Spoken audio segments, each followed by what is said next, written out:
বিশ্বনবীর কাছে যে বলবে ইয়া রাহমাতাল লিল আলামিন, ইয়া খাতামান নবীন রাহমাতাল লিল আলামিন। দেখেন আমাদের কি অবস্থা, কি কঠিন বিপদে আমরা আছি, দাঁড়াতে পারি না, সূর্যের আলোতে ঘেমে হয়রান।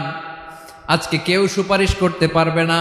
সব নবীরা অপারগতা স্বীকার করেছে, তারা বলেছে আপনি ছাড়া কেউ নাকি আল্লাহর সামনে দাঁড়াতে পারবেন না, আপনি একটু সুপারিশ করেন।